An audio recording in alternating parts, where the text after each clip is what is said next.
Hola, buenas tardes a todos. Bienvenidos a nuestra Facultad de Derecho de la Universidad Nacional de Lomas de Zamora.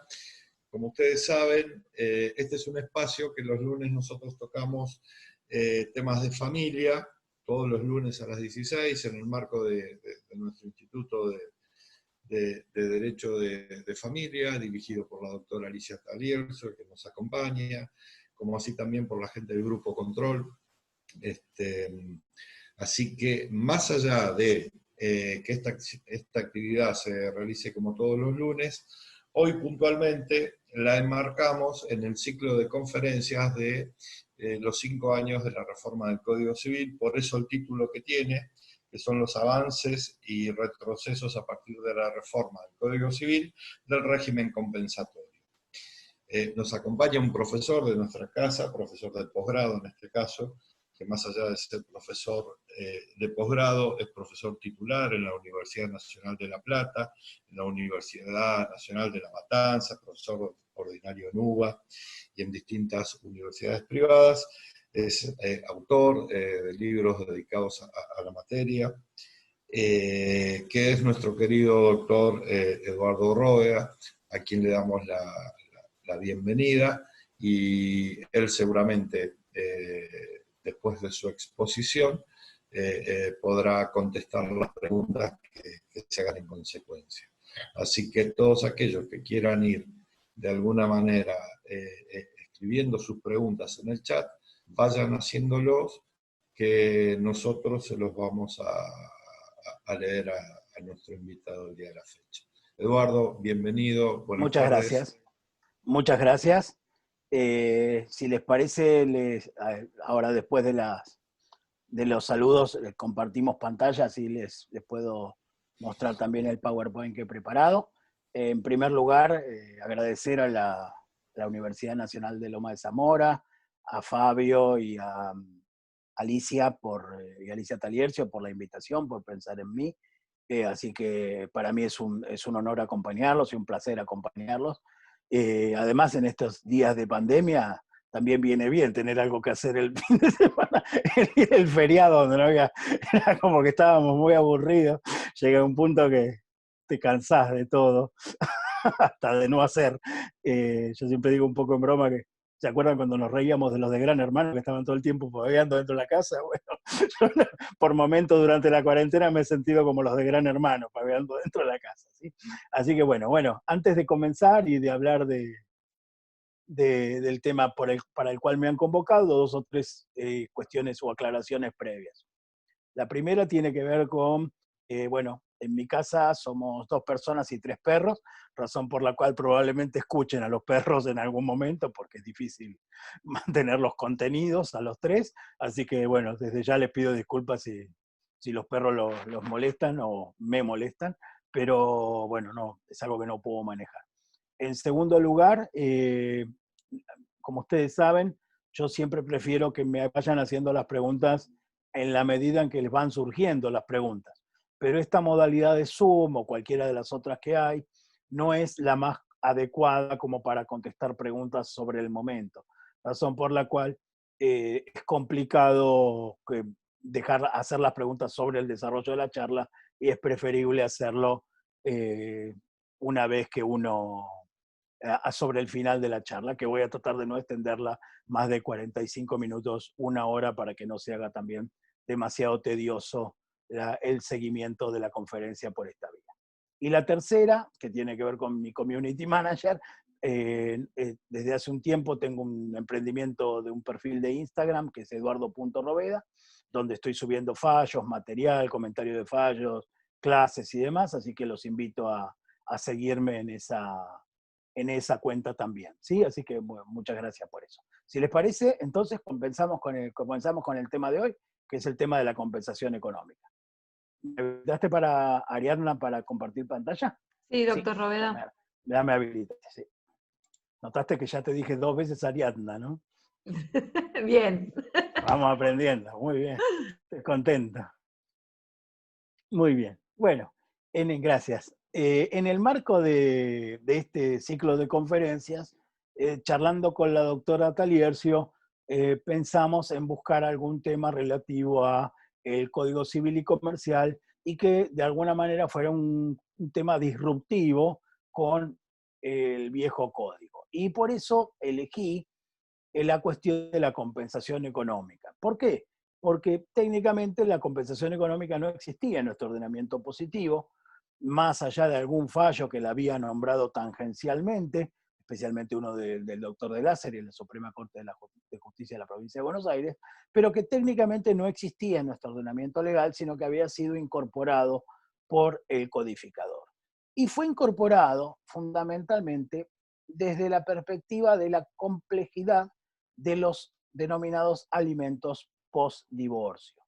Como ustedes saben, los alimentos después del divorcio, entre los cónyuges, no me estoy refiriendo a los temas relativos a los hijos en común, sino exclusivamente entre cónyuges, siempre han sido motivos de muchas disputas tribunalicias o judiciales, ¿sí?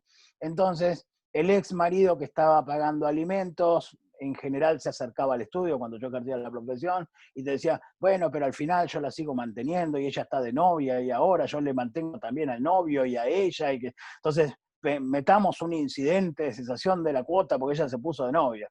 Y del otro lado, cuando uno era abogado de la mujer, de la ex mujer, la premisa era, bueno, pero al final lo que me da no me alcanza y además yo con lo que me da para los chicos, entonces se generaban una infinita sucesión de incidentes de aumento, de reducción, de cesación, donde era prácticamente imposible ponerle fin a la relación.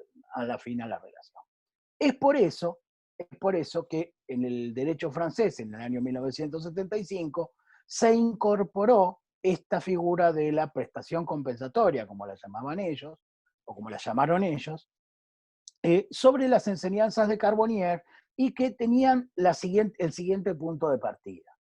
En general, cuando se produce el divorcio, la ruptura de la pareja, lo común es que los excónyuges no quieran verse nunca más.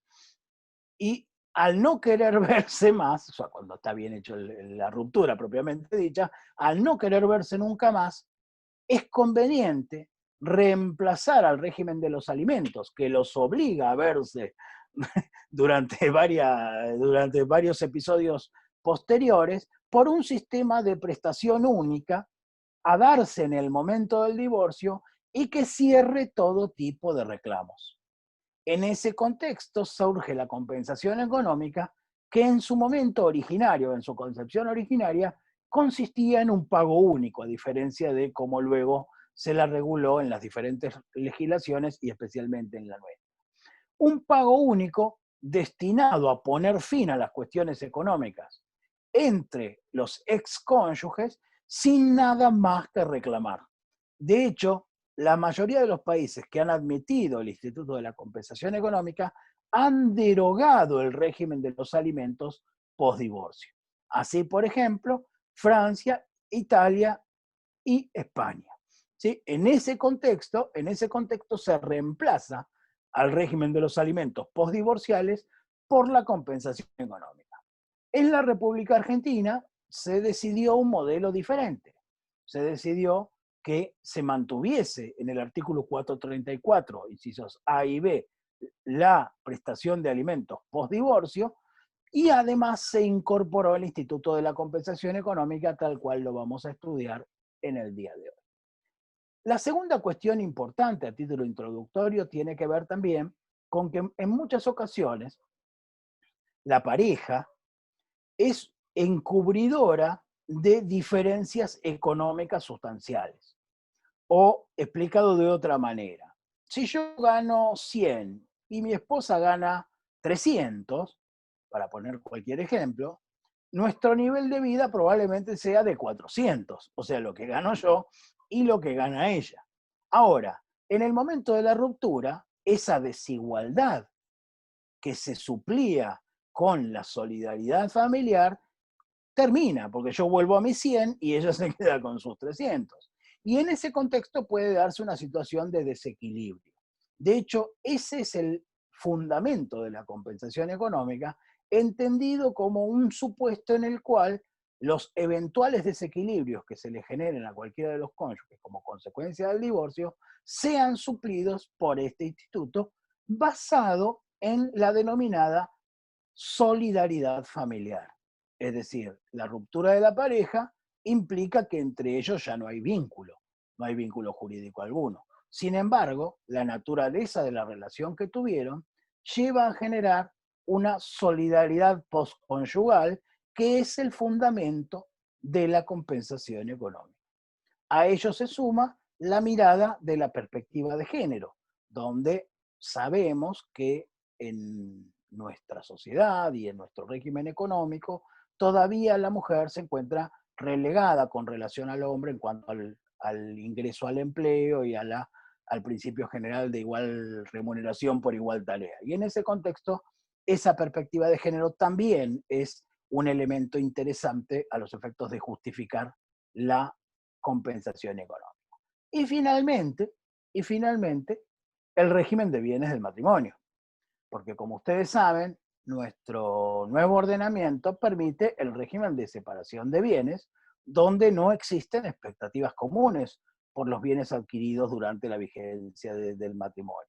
Razón por la cual ese desequilibrio que en muchas ocasiones equilibraba la división de los bienes gananciales no se va a producir, razón por la cual es lógico también incorporar a la compensación económica como un instituto aparte tendiente a suplir esos desequilibrios. Esto no significa que la compensación económica no pueda proceder también en el régimen de comunidad. De hecho, en la mayoría de los casos que se han admitido en el derecho argentino, ha procedido la compensación económica aún habiendo bienes que dividir. Pero lo cierto es que uno de los fundamentos de la compensación tiene que ver con este régimen de separación de bienes. Entrando al concepto, ¿qué entendemos por compensación económica? Digamos en primer lugar que la denominación no es del todo feliz. ¿Por qué? Porque compensar es para nosotros un modo de extinción de las obligaciones cuando el acreedor y el deudor coinciden y ambas obligaciones son exigibles. O sea, el instituto de la compensación, nosotros lo estudiamos en el régimen obligacional y no en el régimen familiar. O sea, no había obligaciones compensables en el régimen familiar. Es por eso que algunas otras legislaciones han utilizado otra denominación, como puede ser prestación compensatoria, pensión compensatoria, asignación por menoscabo, como usan en Chile, o asignación por divorcio, como usan en Italia. Sin embargo, aquí se ha utilizado el verbo compensar o compensación, que, digamos también, nobleza obliga, en una de las acepciones, la segunda o la tercera acepción en el diccionario de la Real Academia Española, también habla en la compensación de restablecer equilibrios, o sea que tampoco es tan mala la definición o la utilización de la palabra.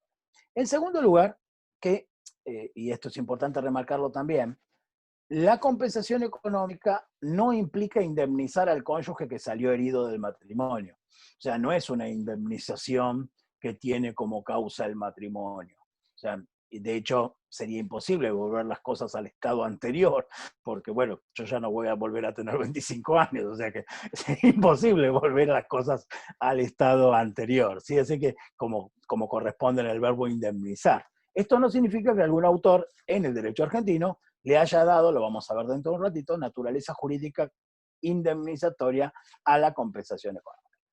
Graciela Medina, siguiendo a autores españoles, ha definido a la compensación económica como la pensión, en realidad en España se llama pensión compensatoria, es un derecho personal reconocido al cónyuge, en nuestro derecho también al conviviente, al que el divorcio o la ruptura de la unión convivencial le produce un empeoramiento en la situación económica que gozaba en el matrimonio, colocándolo en una posición de inferioridad frente a la conservada por el otro consorte. Entonces, y volviendo, vamos a ver entonces ahora cuáles son los debates que se han dado desde la dogmática jurídica sobre la naturaleza jurídica de la compensación económica. una aclaración necesaria. Quienes me conocen por haberme tenido de profesor en la facultad, saben perfectamente que en nuestros cursos en general no le damos ninguna importancia a las naturalezas jurídicas. O sea, no las estudiamos porque nos parece una cuestión solo para profesores, ¿sí? No para estudiantes. Pero sí, porque no tiene efectos prácticos, por cierto. Pero sí en este caso, porque luego vamos a ver cuál es la consecuencia de asumir una u otra postura en materia de compensación económica, ¿sí? ¿Cuáles son los distintos enfoques que ha dado la doctrina a la naturaleza jurídica de la compensación económica? Para algunos autores, la compensación económica tiene su fuente en el enriquecimiento, o su naturaleza jurídica en el enriquecimiento sin causa. ¿Qué dicen estos autores? Si uno de los cónyuges se benefició con el trabajo en el hogar del otro, ese beneficio que ha recibido es un enriquecimiento sin causa. Entonces, como se benefició por esa situación, debe compensar o indemnizar al otro cónyuge por ese beneficio que ha recibido sin ninguna contraprestación. Sería en estos casos para los supuestos en los cuales, por ejemplo, uno de los cónyuges durante el matrimonio se dedicó exclusivamente a la tarea del hogar, lo cual de alguna manera generó las condiciones para que el otro o la otra pueda desarrollarse en el mundo laboral externo al matrimonio propiamente dicho. Para otro sector de la doctrina, la compensación económica debe ser asimilado a los alimentos, o sea, su naturaleza jurídica es la de los alimentos. Esta postura ha sido criticada en general por nuestra doctrina nacional y la internacional, porque, como ustedes saben, los alimentos son una prestación periódica. En cambio, la compensación puede ser pagada por una sola vez. El alimento tiene una naturaleza asistencial que se basa en la necesidad. La compensación económica tiene su fundamento en el desequilibrio y no en la necesidad, ¿sí? Por lo tanto, es incompatible, ¿sí? Y además, la compensación económica puede ser eventualmente renunciable, tema que vamos a ver dentro de un ratito, y no así los alimentos que, como ustedes saben, como derechos, son irrenunciables. Bien, para otros autores, en cambio, la compensación económica tiene la naturaleza de la reparación de daños. La Audiencia Provincial de Barcelona, en un fallo del año 98, sí lo resolvió, donde se dice que, en definitiva, la compensación económica procede en virtud de un daño que le causa uno de los cónyuges al otro. Y ese daño tiene su formulación o su base en el desequilibrio. O sea, la existencia del desequilibrio es lo que nosotros llamamos el daño. Y en consecuencia, si se ha producido daño, hay un obrar antijurídico, y si hay un obrar antijurídico, hay reparación. En ese contexto, la duda que queda ahí es cuál sería el factor de atribución para ese daño. Como ustedes saben, el daño, para ser resarcible, tiene que ser a título de dolo o culpa. En materia subjetiva, después vamos a verlo, de hecho, más adelante, las cuestiones objetivas, ¿sí? O las circunstancias de daño por el riesgo creado o demás. En ese contexto, en un divorcio como el nuestro, que no tiene calificación de la conducta de los excónyuges, ¿cómo atribuir responsabilidad civil a alguien si no se le puede poner ese factor de atribución a título de dolo o culpa? Eso ha llevado a algún autor a sostener que en realidad se trata de una responsabilidad, de hecho es la postura del doctor Lepín Molina de Chile, que se trata de una responsabilidad por el riesgo creado, donde el factor de riesgo sería el matrimonio o la unión convivencial. O sea, todos sabemos que al ingresar a un matrimonio, al ingresar a una unión convivencial, tenemos la potencialidad de tener que cubrir ese riesgo que es el desequilibrio económico, ¿sí? Yo no comparto esta postura naturalmente porque cuando hablamos de responsabilidad objetiva por el riesgo creado específicamente en el Código Civil y Comercial, y en el Código Civil también, por cierto, solo podemos hablar de causales previstas expresamente por la ley con anterioridad, que no es el caso, ¿sí? Así que aquí no hay ninguna norma que diga por el solo hecho de casarte, por el solo hecho de estar en unión convivencial, vas a deber una compensación económica. Dentro de esta postura de daños, también hay 2 o 3 autores, como Zambrisi y Solari, entre otros, que han sostenido que se trata de una reparación de daños, pero es una reparación de equidad. O sea, que no tiene su fundamento en el factor de atribución, sino en la necesidad de equitativamente reequilibrar a los cónyuges para después de la ruptura de la unión. Es por eso que entienden que se trata de una reparación de equidad.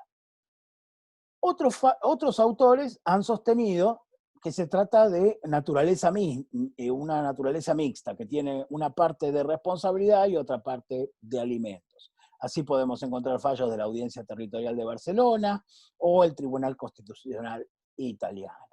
Y finalmente la postura, digamos, predominante en el derecho nacional, que es una postura de que no puede dársele a la compensación económica una naturaleza jurídica pensada con instituciones del pasado, tratándose de una institución nueva, sino que por el contrario tiene una naturaleza jurídica propia que tiene componentes de todos los aspectos que acabamos de analizar.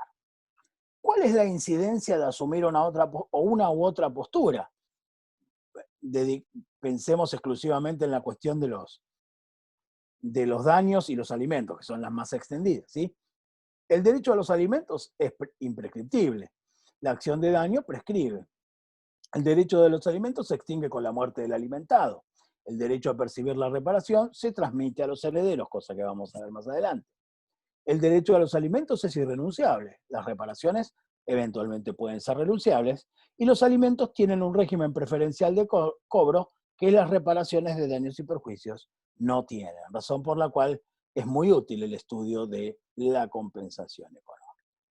Muy bien, ¿en qué supuestos procede la compensación económica? Bueno, el Código la ha previsto como efecto de 3 instituciones, o de 2 instituciones, con una variante en una de ellas. Primero la ha previsto como un efecto de el divorcio, artículos 441 y 442. También lo ha previsto como efecto de la declaración de nulidad de matrimonio, en el caso en que esa nulidad sea declarada cuando exista un cónyuge de buena fe y otro de mala fe, donde el de buena fe le puede reclamar al de mala fe la compensación económica, artículo 429, que remite al 441, y finalmente, como efecto del cese de la unión convivencial. Esos serían los 3 supuestos en los cuales es procedente la compensación económica. Una particularidad que tiene en materia de unión convivencial es que, como se habla de efectos del cese, las causales de cese están incluidas en el artículo 523 del Código Civil y Comercial. Y una de ellas es la muerte de uno de los convivientes, razón por la cual en la unión convivencial podría existir, de hecho hay planteos judiciales en ese sentido, un reclamo de de compensación económica entre el conviviente supérstite y los herederos del otro. ¿Por qué? Siempre y cuando se haga dentro de los 6 meses de la muerte del causante en este caso. ¿Por qué? Porque el 523 establece como causal de cese la ruptura el cese de la unión convivencial por muerte de uno de los convivientes, y por otro lado el 524 y el 525 no distingue si el cese se produjo por muerte o por ruptura de la pareja por una desaveniencia de pareja, razón por la cual todos los supuestos se encuentran incluidos, ¿sí? Esa es una primera particularidad que tiene la unión convivencial. La segunda particularidad que tiene la unión convivencial, y sobre esto sí hay debate, es la posibilidad de establecer en el pacto de convivencia la procedencia de la compensación económica o eventualmente la renuncia a una compensación económica. Es lo que los ingleses llaman el corte limpio, es decir, que yo de entrada en cualquier relación pueda saber el costo económico de la ruptura de esa relación. Entonces, puedo decir, bueno, como vos te vas a dedicar más al cuidado de los hijos y yo voy a trabajar más en el afuera, en caso de separación, en caso de ruptura de la unión convivencial, yo te voy a pagar tanto. De manera tal de prever originariamente cuánto va a ser la compensación económica. Y otra posibilidad es, en el pacto de convivencia, renunciar recíprocamente a la compensación económica. O sea, decir en el pacto de convivencia que renunciamos recíprocamente al reclamo de la compensación económica. Les decía, en este punto en particular, la doctrina se encuentra dividida. Para la mayoría de la doctrina, entre los cuales no me encuentro, la compensación económica es irrenunciable en pacto de convivencia. Se ha dicho para sostener esto que tratándose de un instituto de índole futura, es decir, de índole que solo va a proceder en caso de cese de la unión convivencial, no puede renunciarse a derechos que todavía no se han producido, razón por la cual esto es irrenunciable. En segundo lugar, se ha dicho que como el instituto es un instituto con perspectiva de género, es decir, con criterio, digamos, constitucional o de rango constitucional, no sería posible renunciar a derechos fundamentales. En lo personal, yo creo que estos argumentos no me terminan de convencer. Por el contrario, entiendo que bien lo expresa el artículo 515, el principio general en materia de pactos de convivencia es la autonomía de la voluntad, y que los artículos 513 y 515 establecen límites a esos pactos en los cuales en ninguno está la compensación económica. Razón por la cual yo no veo obstáculo alguno para que los convivientes eventualmente puedan hacer un pacto y renunciar o establecerle un monto a la compensación económica. Bien, avancemos. ¿Cuáles son las condiciones de procedencia de la compensación económica, tanto estas son comunes a la unión convivencial o al divorcio? ¿Sí? Bueno, básicamente son tres. El desequilibrio económico manifiesto, el empeoramiento de la situación y la causa adecuada en el matrimonio o en la unión convivencial y su ruptura, o en el divorcio. ¿Se entiende? O sea, para que proceda la compensación económica deben darse conjuntamente esos tres requisitos. Lo primero que debemos decir sobre esto es que ni el 524 ni el 441 hablan de desequilibrio económico manifiesto, dicen desequilibrio manifiesto. Con lo cual, uno podría interpretar que no necesariamente es desequilibrio económico, también puede ser desequilibrio emocional. O sea, me deprimí porque ella me dejó, o cosas por el estilo, ¿sí? Sin embargo, como el instituto se llama compensación económica y sus orígenes son específicamente económicos, lo lógico es interpretar que cuando se habla en el código de desequilibrio manifiesto, se habla de desequilibrio económico manifiesto. En segundo lugar, y muy importante, es la utilización de la palabra manifiesto. Es decir, el desequilibrio debe surgir casi sin investigar, o sea, debe surgir a todas luces. O sea, los supuestos de desequilibrios menores no están incorporados a la compensación económica. Sí, o sea, que el desequilibrio debe ser importante y fácil de apreciar en los hechos. ¿En qué casos puede haber desequilibrio de acuerdo a los lineamientos jurisprudenciales? Bueno, lo primero que debemos decir es que no tiene, más allá del orden que lo puse ahí, es que no tiene un componente asistencial. O sea, la compensación económica no se da porque el ex cónyuge la necesita o el ex conviviente la necesita. Tienen que darse algunas de las causales previstas en la doctrina y por la jurisprudencia. ¿Cuáles son? Bueno, la primera, un descenso importante en el nivel de vida del cual se gozó durante el matrimonio o la convivencia. Esto que les hablaba yo de cónyuges con ingresos muy diferentes, donde uno de ellos de alguna manera queda a la intemperie por un brusco descenso en ese nivel de vida. También, esto no significa equipararlos, que después lo vamos a ver cuando hablemos de empeoramiento de la situación. También tiene que ver con la imposibilidad del progreso económico. En muchas ocasiones, uno de los cónyuges o uno de los convivientes resigna sus posibilidades de progreso en pos del proyecto matrimonial o del proyecto de pareja. En esos casos se da el desequilibrio económico manifiesto.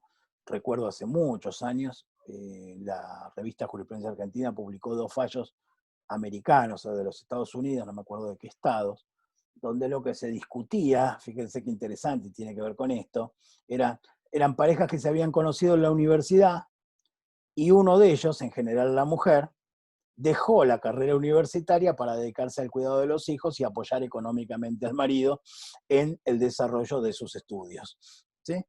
Una vez graduado, el marido dejó a la mujer. Entonces, de alguna manera la mujer no pudo gozar de aquello para lo cual se sacrificó, dejando su propia carrera. En esos casos, los tribunales americanos, el fallo lo había comentado en su momento Delia Íñigo, los tribunales americanos concedieron una compensación económica, no con ese nombre, sino con el nombre de indemnización de equidad, sobre la base de esa imposibilidad de proyecto económico o de haber apostado a un proyecto de vida que luego se ve frustrado por la responsabilidad del otro cónyuge, del otro conviviente. ¿A qué me refiero con esto del proyecto de vida? Como ustedes saben, tanto el 431 para el matrimonio como el 509 para la unión convivencial nos hablan de la idea de un proyecto de vida en común, que es, de alguna manera, el contenido personal de la unión matrimonial. En ese proyecto de vida en común, en muchas ocasiones existe renuncias tácitas o expresas a determinado progreso o de determinada dedicación o determinados trabajos en pos de un proyecto familiar.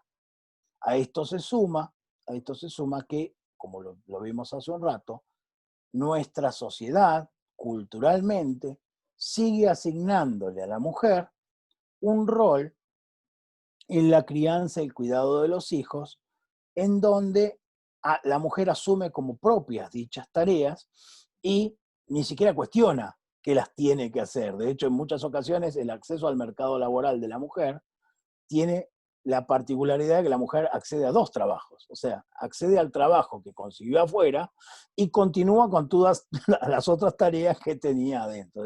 Yo siempre digo un poco en broma que los maridos solemos acercarnos a las tareas del hogar bajo la premisa te ayudo. O sea, la premisa te ayudo parte de la premisa, valga la redundancia, que es tu tarea. Y yo te ayudo. ¿Cuándo? Cuando no tengo otra cosa que hacer. Entonces, en ese punto, digo que en muchas ocasiones la mujer, en ese proyecto de vida matrimonial, asume una mayor carga de responsabilidades y esa mayor carga de responsabilidades muchas veces coadyuva negativamente con su progreso o desarrollo personal, porque no le alcanza el tiempo, en definitiva, ¿sí? Yo suelo, cuando se podía movilizarse, no ahora, pero cuando se podía movilizarse, soy de dar muchas charlas en el interior, o sea, conferencias que se organizan viernes a la tarde y sábado a la mañana, para achicar el tiempo del docente en la provincia de que se trate, ¿no? Y en muchas de esas conferencias se te acercan colegas, mujeres en general, y te dicen, mira, yo en la semana estoy mucho tiempo afuera de casa, entonces los sábados a la mañana se lo dedico al gordito, así que mañana no voy a venir. Nunca se me acercó un hombre con ese mismo planteo, jamás. O sea, siempre... ¿Por qué? Porque la mujer siente que está en falta cuando está en el afuera, de alguna forma. Y esto tiene que ver con cuestiones de índole cultural, no es algo que yo estoy imponiendo, ni que estoy digamos, sosteniendo que debe ser así, que se entienda, sino que sucede naturalmente como consecuencia de indicadores de índole cultural. ¿Sí? Muy bien, no está relacionado con la culpa, cosa que vamos a ver más adelante. Veamos algunos fallos que ya hay en nuestra jurisprudencia para la procedencia o improcedencia de la compensación económica. En la sala I de la Cámara de Apelaciones en lo Civil, la excónyuge tiene derecho a percibir una compensación económica de parte de su exmarido, toda vez que a partir del cese de la convivencia conyugal de 27 años, su situación patrimonial se vio gravemente desmejorada, a diferencia de lo que ocurrió con aquel, quien tuvo un buen pasar, provocándose así un desequilibrio que tuvo causa adecuada a la ruptura del vínculo. Máxime a tener en cuenta que durante la vigencia del matrimonio, la mujer puso bienes propios, casa de veraneo y hogar conyugal, al servicio de la vida familiar. Acá empieza a tener incidencia la cantidad de años de duración del matrimonio, ¿sí?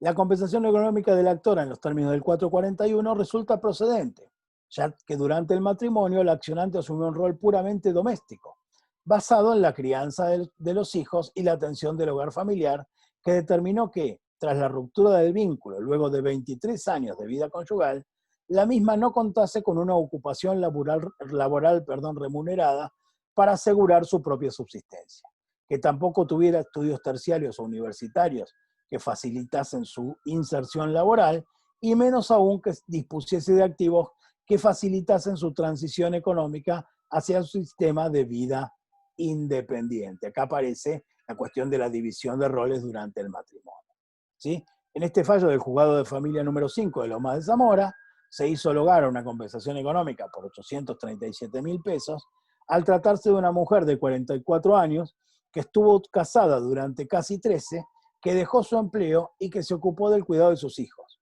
Es evidente que tal ruptura le ha provocado un desequilibrio económico que, debido a su edad, esto lo dice el fallo, no lo digo yo, cuenta con públicas y notorias dificultades de reinsertarse en el mercado laboral, ¿sí?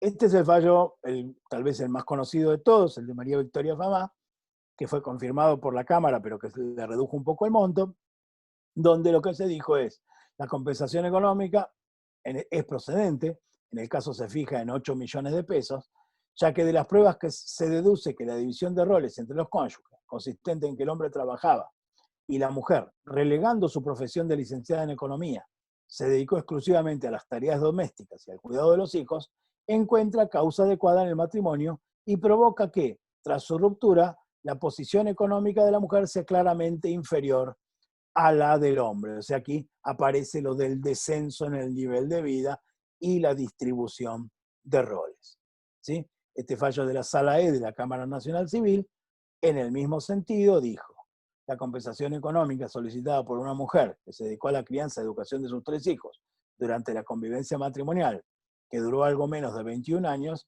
este es al revés, le rechazan la demanda, perdón, debe rechazarse, teniendo en cuenta que la actora ejerce una actividad rentada en el área de podología y maquillaje, que no prestó colaboración en el ejercicio de la actividad profesional del marido, que se le atribuyó la vivienda familiar sobre el único inmueble ganancial, sumado a que cuando las partes procedan a realizarlo, habrá de disponer de un capital que le permita adquirir otro de menores dimensiones y más adecuado a sus necesidades actuales. En el presente fallo lo que se dice es, bueno, aquí no hay desequilibrio como consecuencia del modo en que se dividieron los bienes.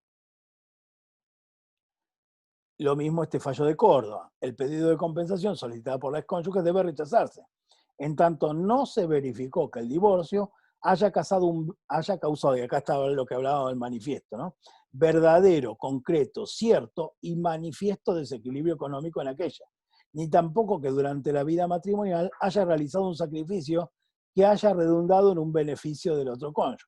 Máxima cuando de la prueba recabada se deduce que el accionante pudo desarrollar una plena y acabada actividad profesional, que es un poco lo que se quiere con el instituto y con el matrimonio o la unión en el nuevo código. O sea, la finalización de esta figura de la persona mantenida por el otro y la realización de una vida independiente, ¿sí? Muy bien. La otra causal de procedencia es el empeoramiento de la situación. Porque todo muy lindo lo del desequilibrio, pero el desequilibrio pueden sufrirlo ambos. O sea, tenían una economía muy justa y el hecho de separarse o de divorciarse les ha generado una cierta zozobra económica. Razón por la cual tiene que haber un empeoramiento de la situación. Esto no significa que no sea una actividad de tipo comparativa. O sea, cuando hablamos de empeoramiento de la situación, es comparándola con la del otro ex cónyuge, del otro es conveniente, es un análisis de tipo comparativo. Y que no significa igualarlos. O sea, no es, bueno, porque vos ganaste menos y te quedaste en el hogar, te doy tanto para igualar tu situación con la del otro. No, en esos casos no hay causa adecuada, que es lo que vamos a ver a continuación, para la compensación económica, ¿sí? En España se han rechazado fallos sobre la base de matrimonios que se celebraron con el ánimo económico a contraer matrimonio, o sea, esa idea del casamiento por interés o por la fortuna que el otro tiene, ¿sí? Fíjense este fallo de Córdoba, donde se hace lugar y se hace especial mención de esta cuestión del empeoramiento de la situación. Debe procederse a la fijación de una compensación económica a favor de la esposa, por cuanto la colaboración que realizaba en el taller mecánico de su ex marido importó un aporte concreto y claro en la actividad económica y laboral de quien fuera su esposo, que siguió desarrollando luego de finalizada la convivencia, a la que se suma que al finalizar la vida en común, la accionante empeoró su situación personal, ya que la fuente principal de ingresos que tenía como pareja conyugal era el taller mecánico que siguió siendo trabajado por el demandado. Es decir, que ella se quedó sin la forma de sustento cotidiano que juntos habían desarrollado y él sigue manteniendo. ¿Sí? Les voy a dejar el PowerPoint, así que no se preocupen si no alcanzan a copiar. Y finalmente, el último requisito exigido por la norma es que el desequilibrio y el empeoramiento de la situación deben tener causa adecuada en el vínculo matrimonial y su ruptura. Dos cosas a decir de esto muy importantes. La primera, son irrelevantes los motivos de la ruptura. El Código Civil y Comercial, al igual que el Código Civil Español, no permiten la discusión de la culpa en la ruptura, razón por la cual la compensación económica no tendrá nada que ver con el modo en el cual la pareja se rompió. ¿Sí?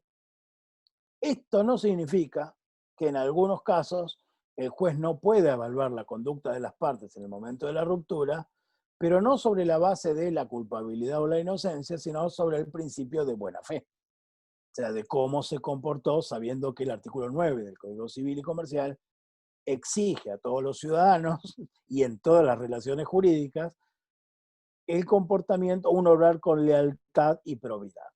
¿Sí? Razón por la cual no necesariamente será por la culpa, pero sí eventualmente podrá analizarse las causales de la ruptura. Segunda cuestión.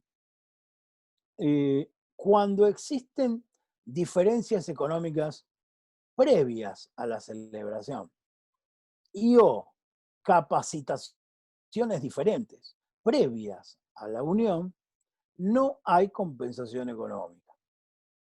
¿Sí? Es decir, si yo me casare con una mujer que tiene mucho más patrimonio que yo y que tiene una situación económica mucho más holgada que yo, lo cierto es que el desequilibrio no tiene causa adecuada en el matrimonio y su ruptura, porque el desequilibrio es previo a el matrimonio, porque ya veníamos desequilibrados, permítanme el término, antes de la unión. ¿Sí? Eso es muy importante de entender. Lo mismo sucede en caso de cónyuges o convivientes con diferente formación. Hay casos en España, no he visto los mismos casos en la Argentina, por eso traigo supuestos españoles, en donde el problema era que ella, que reclamaba la compensación económica, había seguido trabajando, en un caso en el cual ella era enfermera y él era médico cirujano. Se conocieron en el hospital y se casaron. Ella siguió en el hospital como enfermera y terminó su carrera como enfermera, y él siguió en el hospital como cirujano y terminó su carrera como cirujano y se jubiló. ¿Sí? Ambos se habían jubilado. Entonces, al momento del divorcio, ella le reclama una compensación económica porque, claro, en el régimen de separación de bienes, él había ganado mucho más que ella y tenía mucho más bienes que ella. Y en ese caso, le rechazaron la demanda, diciéndole que la diferencia económica entre ellos no tenía causa en el vínculo matrimonial, sino que tenía causa en la diferente formación que cada uno de ellos tenía. Uno era cirujano y el otro era enfermero. Y si ninguno de los dos había renunciado a su carrera por el proyecto matrimonial, no había una causa adecuada. El mismo razonamiento se hizo en un tribunal de España para analizar una cuestión de él era profesor universitario y ella era bibliotecaria. Obviamente estoy hablando de España porque en la Argentina los profesores universitarios tienen unos sueldos magros que en general no llevan a ningún reclamo de compensación económica de ningún tipo. ¿Sí? Bueno, También con relación a la causa adecuada del vínculo matrimonial y su ruptura, también se han rechazado demandas donde se produjo una escasa convivencia, donde no se llegó a consolidar un estado matrimonial o de convivencial. Obviamente, si no hay unión convivencial no hay compensación económica tampoco. Y también se han rechazado demandas en España, fundamentalmente, cuando el divorcio, fundamentalmente el divorcio, se pide luego de un periodo prolongado de separación de hecho. Como ustedes saben, pues lo vamos a ver con un poquito más de detalle, la caducidad se cuenta a los 6 meses de la ruptura de la sentencia firme de divorcio. Pero puede ser que estén separados de hecho de hace mucho tiempo antes. En esos casos, evidentemente, el desequilibrio no existe. ¿Por qué no existe? Y porque el solo hecho de estar separado de hecho lo llevó a reequilibrarse. ¿Sí? Muy bien. Veamos, pasemos a otro tema. La tercera cuestión, o mejor dicho, el primer problema que nos enfrentamos cuando hablamos de compensación económica, más allá de todo lo que hemos dicho, es la fijación. ¿Cuánto reclamo de compensación económica? ¿O cómo se fija la compensación económica? En el derecho europeo, y lo dan también los autores nacionales, se habla de la denominada cuestión de la fotografía. O sea, ver cómo estaban los cónyuges o convivientes en el momento del comienzo de la unión y cómo están a su finalización. Y si de alguna manera hay un desequilibrio como consecuencia o con causa adecuada en el matrimonio y su ruptura. Esta cuestión de la fotografía es interesante, pero tiene un problema grave, a mi entender, en el derecho argentino, que es la economía argentina. O sea, muchas veces la cuestión de la fotografía poco tiene que ver con el matrimonio, sino por los cambios o las sucesivas crisis económicas que venimos sufriendo. Entonces, en muchas ocasiones va a ser difícil comparar económicamente la situación de uno y otro al principio o la finalización de la unión. Graciela Medina también remarca una cuestión interesante, también traída de autores europeos, que es el desequilibrio perpetuo o el desequilibrio temporal. Puede ser que el desequilibrio sea perpetuo. Imagínense una persona ya mayor, mayor de 70 años, que nunca trabajó y que se divorcia a esa edad. Probablemente no puede ingresar en el mercado laboral de ninguna manera y le sea dificultoso también o muy insuficiente el régimen previsional, ¿sí? Entonces, en ese contexto, ese desequilibrio va a ser perpetuo. ¿Por qué perpetuo? Y porque no va a poder recuperarse nunca de ese desequilibrio. En cambio, en algunos otros casos, el desequilibrio puede ser temporal. Imaginen por caso una mujer profesional de 30 años que decide dejar de trabajar por 10 años para tener a sus hijos y criarlos en la menor edad. Y que se divorcia a los 40 o a los 45.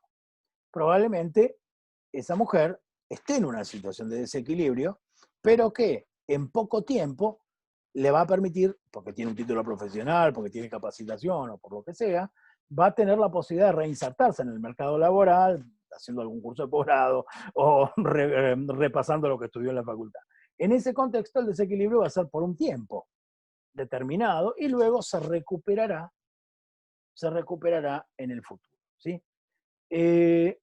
Obviamente también influye en el monto de la compensación económica los bienes que a cada uno de los cónyuges le va a tocar, o de los excónyuges, en la división de la comunidad de gananciales, porque también la división de la comunidad de gananciales puede funcionar como un mecanismo reequilibrador de la diferencia que eventualmente pueda suceder entre las partes. ¿Cómo se calcula la compensación económica? Bueno, hay 3 métodos para calcular la compensación económica que de alguna manera están expresados en este fallo del juzgado 5 de Lomas de Zamora. Está el método objetivo o matemático, que es el método de Irigoyen-Testa, que se puede encontrar en internet, donde uno carga a una ecuación determinados datos y esa ecuación le otorga un resultado, o sea, un número de reclamo de la compensación económica. Esto en general es la pregunta más recurrente de los abogados cuando uno da cursos sobre compensación económica, es ¿cuánto pido de compensación económica? Bueno, una de las maneras es esta, hacer esta cuenta, un baremo, una tabla, una fórmula matemática. Una segunda posibilidad es lo que se denomina método subjetivo o de ponderación de circunstancias subjetivas, en donde es el abogado primero quien hace una estimación subjetiva de cuánto es la compensación, el reclamo de compensación económica, y es luego el juez quien establece de manera subjetiva también cuánto corresponde de monto de compensación económica. Y hay un criterio mixto en el cual se conjugan los anteriores. ¿Cuál es el mejor de los tres? No lo sé. El primero tiene un problema grave, que es que en general los abogados no sabemos matemáticas. Entonces, llenar la fórmula y resolverla es un chino que nos resulta imposible de hacer. Entonces lo abandonamos por nuestra propia incapacidad. ¿Sí? Digo, en general, tal vez algunos saben matemáticas, no quiero ofender a nadie. ¿Sí? El método subjetivo tiene el problema que es arbitrario, o sea, puede resultar arbitrario. ¿Por qué 100? ¿Por qué 8 millones y no 7 o 15 o 12? No sé. O sea, ese también es un criterio que es discutible. Y el criterio mixto tiene un componente arbitrario también, porque vamos a ver que hay algunos fallos que han utilizado una fórmula donde alguno de los componentes es eventualmente arbitrario. Miren, por ejemplo, este fallo de paso de los libres. ¿Sí? Tomaré como base, dice la jueza en este fallo, tomaré como base la suma que resulte de un salario mínimo vital y móvil, se trataba de una mujer sin formación alguna, que trabajaba en casas de familia, que en ese momento eran 8.860 pesos, lo cual multiplicaré por los años que le restan de vida laboral a la señora L, para así sopesar en un porcentaje del 10% el desequilibrio patrimonial que tuvo como causa el matrimonio. Por lo tanto, 8.860 por 12 meses, 106.000, por 18 años, la mujer tenía 47 y la jueza calculó que iba a trabajar hasta los 65, 1.913.000, 10%, 191.373. Ahora bien, ¿por qué 10% y no 15, o 20, o 25? ¿Sí?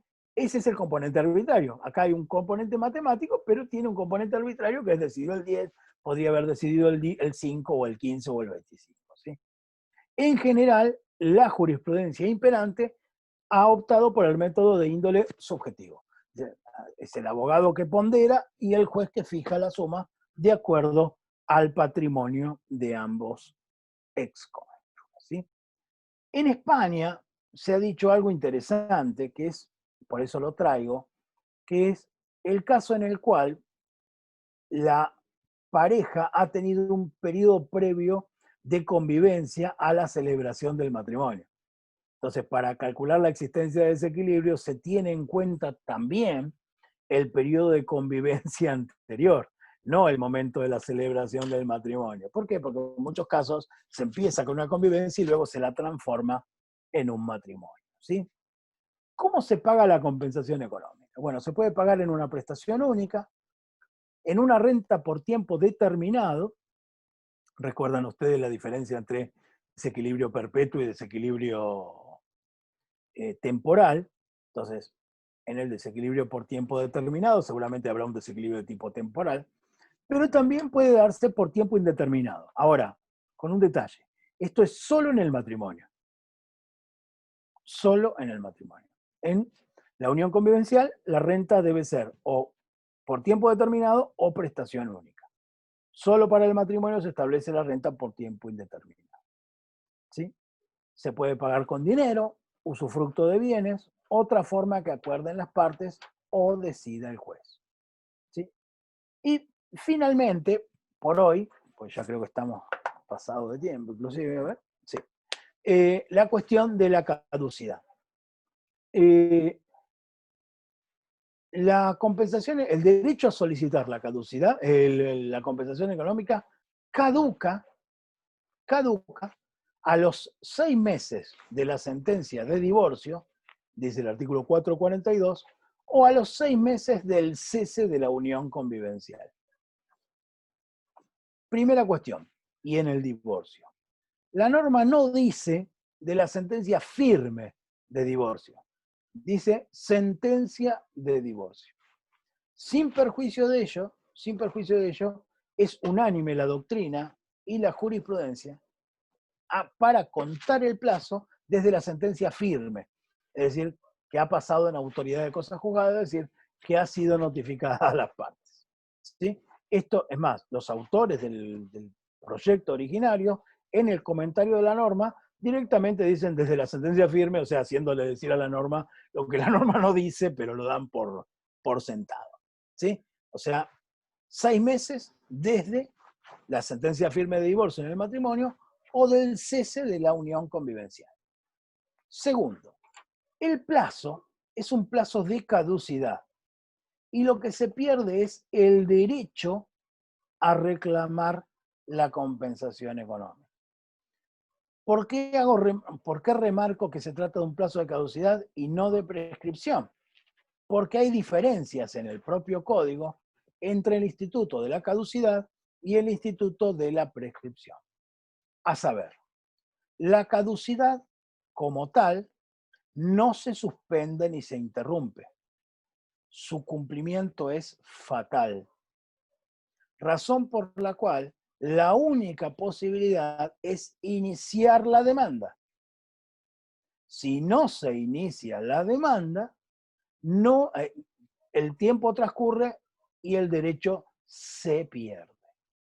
Segundo, la caducidad puede ser decretada de oficio por los jueces.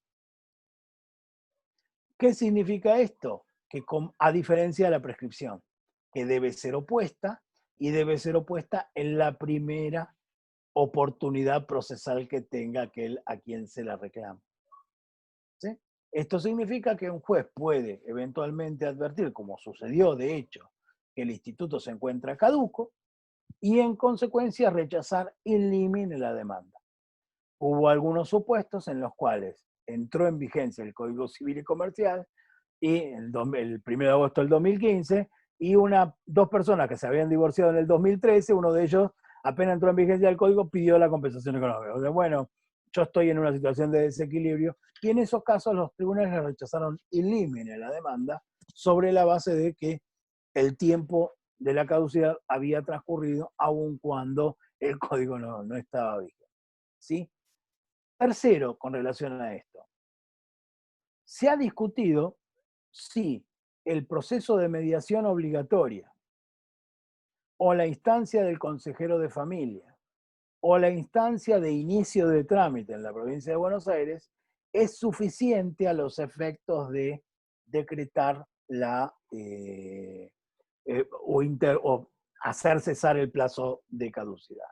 La respuesta que se ha dado desde los tribunales a ello es que sí, que siendo la instancia de mediación en la ciudad de Buenos Aires o en la provincia de Córdoba o en la provincia de Chubut, una instancia de avenimiento obligatoria de la cual impide el inicio de la acción, lo lógico es que promover el proceso de mediación o el avenimiento implica el ejercicio del derecho a los efectos de la interrupción de esa caducidad.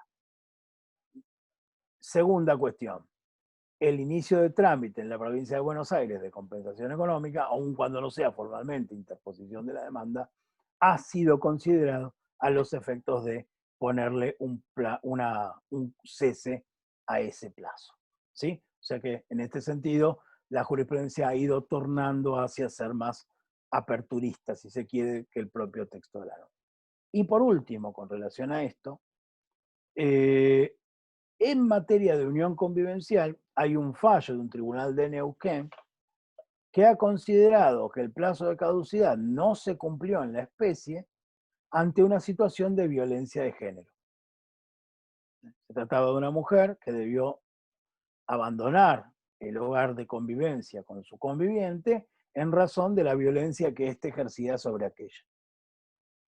Y luego del plazo de 6 meses, hizo la denuncia de violencia familiar, se dictaron medidas de restricción de perímetro y demás, y más allá de los 6 meses de ese momento, inició la acción de compensación económica.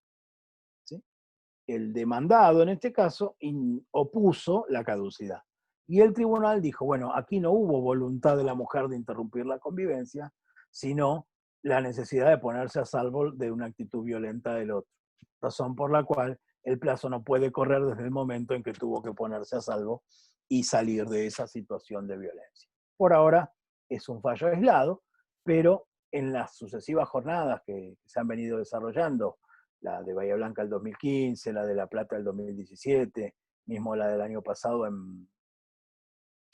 en Santa Fe, de la Jornada Nacional de Derecho Civil, se han presentado ya ponencias tendientes a morigerar este plazo en los casos de violencia o situación de vulnerabilidad. Una última cuestión antes de terminar, que tiene que ver con la posibilidad de fijar alimentos provisorios durante el trámite de compensación económica.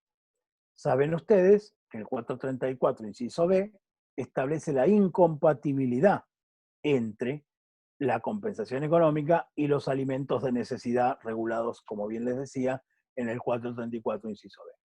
Esto no ha impedido a que algunos fallos hayan autorizado unos alimentos provisorios mientras dure el juicio de compensación económica.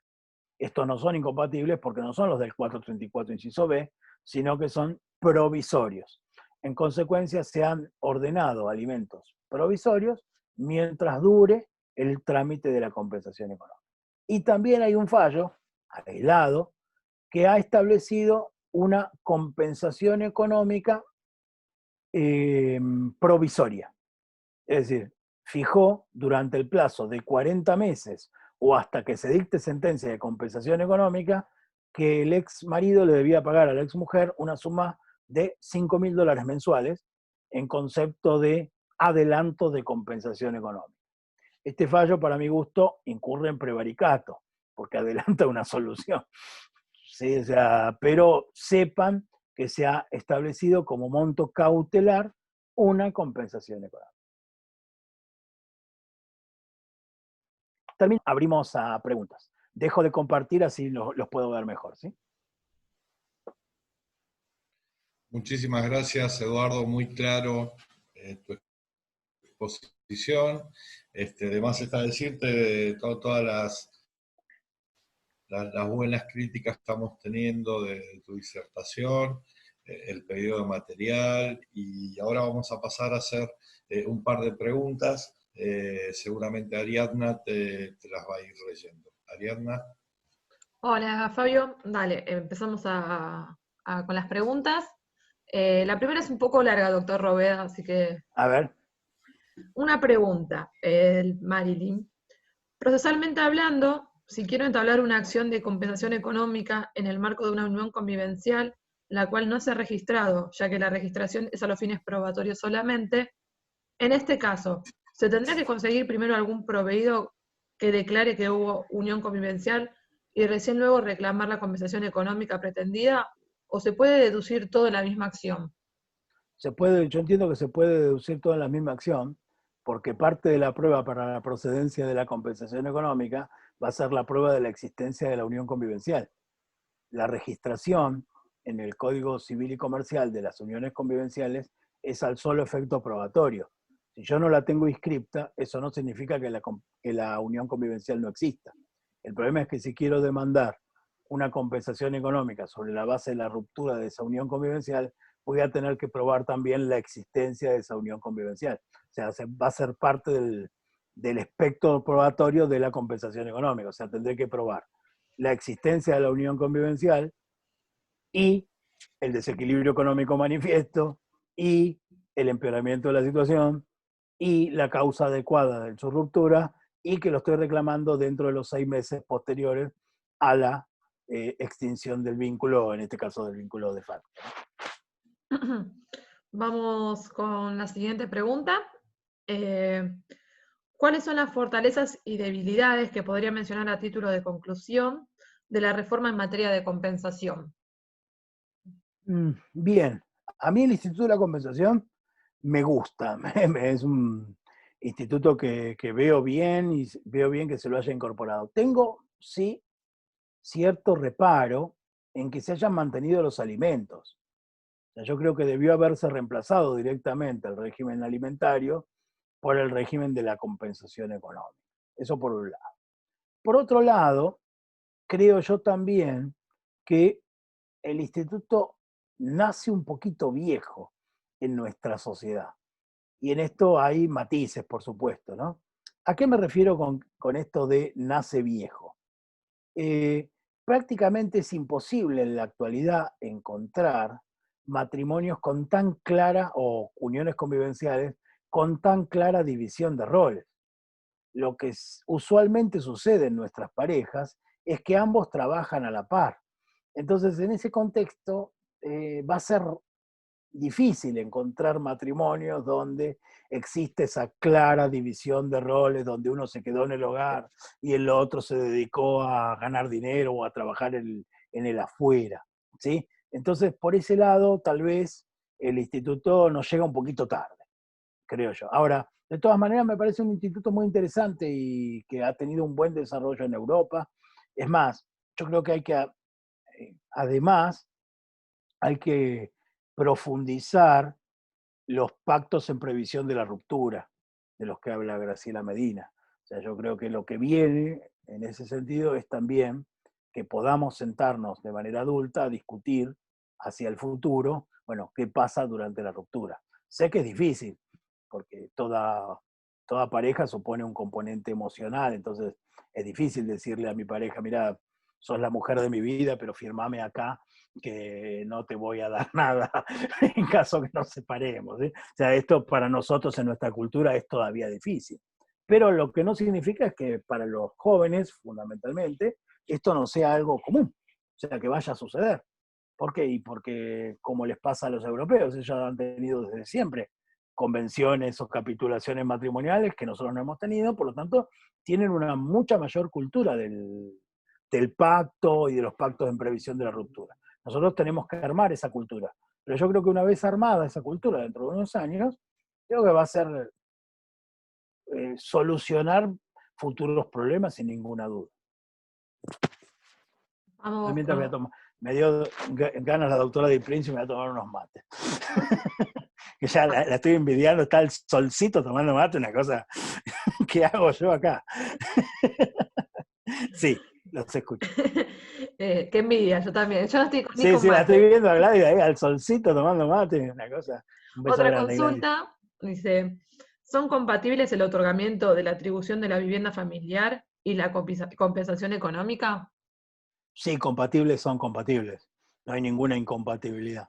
La única incompatibilidad que existe con la compensación económica son los alimentos del 434, inciso B, porque los del inciso A, que son los de enfermedad preexistente, enfermedad grave preexistente al divorcio que impida autosustentarse, no son incompatibles con la compensación económica. Solo los del 434, inciso B. La atribución de vivienda sí va a ser un factor. Nosotros en algún fallo que yo les transmití se los comenté. La atribución de vivienda sí va a ser un factor a los efectos de juzgar el desequilibrio, porque puede ser que esa atribución de vivienda reequilibre determinada situación. Bueno, doctor, vamos con las últimas dos preguntas, si le parece. Dale. Así puede tomar unos mates afuera con el solcito No, todavía. sí, no, todavía tengo que grabar clases para la U, así que termino con ustedes y ya que me puse camisa me voy a poner a grabar clases. La compensación, ¿se fija a partir de la separación de hecho o desde la sentencia de divorcio? Desde la sentencia de divorcio. De hecho, en el matrimonio no puede discutirse compensación económica vigente del matrimonio, porque está prevista como un efecto del divorcio.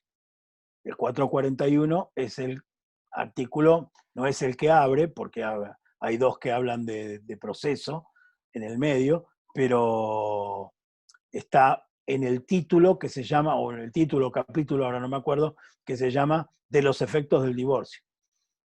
Por eso yo hice la aclaración, no sé si recuerdan, que dije, en la unión convivencial puede haber compensación económica post-mortem, en el matrimonio no. ¿Por qué? Porque en la unión convivencial está prevista como un efecto del cese y una de las causales de cese es la muerte. En el matrimonio está prevista como efecto de la nulidad de matrimonio o como efecto del divorcio, razón por la cual no puede haber compensación económica en el marco en el cual el matrimonio se extinguió por muerte de uno de los cónyuges. Muchas gracias, doctor. Vamos con De nada. la última pregunta. El hecho de aducir que la mujer se dedicó al cuidado del hogar y los hijos, habilita que posiblemente se haga lugar a la compensación, por más que esa haya sido la libre elección de la mujer y acordado en su momento por la pareja? Es complicado el tema, realmente es complicado, porque muchas veces esos acuerdos son expresos, o sea, la pareja decide cómo se van a distribuir los roles, y muchas veces esos procesos son tácitos, o sea, no hace falta acordarlos, simplemente van surgiendo como consecuencia de la vida matrimonial. La norma no tiene ningún componente volitivo, o sea, no autoriza rechazar la compensación económica porque la mujer eligió eso. O sea, no hay ninguna causal que diga que la compensación económica va a ser rechazada porque la mujer eligió eso. Realmente yo creo que procede, cualquiera haya sido la elección de la pareja, en la medida que luego pueda probarse la existencia de desequilibrio y la causa adecuada del matrimonio. Muchas gracias, doctor Róveda. Le vamos a pasar la palabra al doctor Arce. Bueno, Eduardo, muchísimas gracias por tu tiempo, por tu generosidad, por tu capacidad. Le vamos a agradecer a todos y cada uno de quienes nos acompañaron hoy, que a pesar de ser un día, entre comillas, feriado, también siguen siendo fiel con las actividades que llevamos adelante los días lunes, con la doctora Alicia Taliers y el doctor Jorge Caruso, a quien le voy a dar la palabra para que presente la actividad que viene el lunes que viene. Jorge. Bueno, buenas tardes. Les cuento que el lunes próximo, en el contexto de los encuentros que realizamos los lunes con el Instituto de Derecho de Familia, vamos a tener una visita internacional. Van a venir dos doctores que trabajan en Barcelona para tratar el tema, los roles familiares y las prácticas alienadoras familiares. Es un tema interesante, moderno, controvertido, que está dado por dos especialistas, como son el doctor Adrián Hinojosa, que es doctor en psicología, magíster en terapia familiar, especialista en modelo sistémico, es licenciado en psicología, docente de la Universidad de Santiago del Estero, acá en Argentina. El doctor Juan Luis Linares, que es médico por la Universidad de Granada, psicólogo por la Universidad de Barcelona, doctor en medicina por la Universidad Autónoma de Barcelona, es psiquiatra y es profesor titular de psiquiatría en la Universidad Autónoma de Barcelona. Ambos son de la Escuela de Terapia Familiar de Sampo de Barcelona.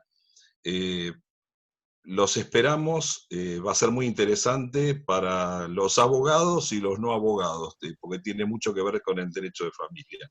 Hasta el lunes. Bueno, pasado el aviso parroquial que hacemos al final de cada disertación, nos vemos el lunes que viene y están todos invitados, así que vamos a dar por finalizada esta charla. Nuevamente desde lo institucional, muchísimas gracias, Eduardo Róveda, por tu tiempo. Muchas gracias a ustedes. Un placer como siempre.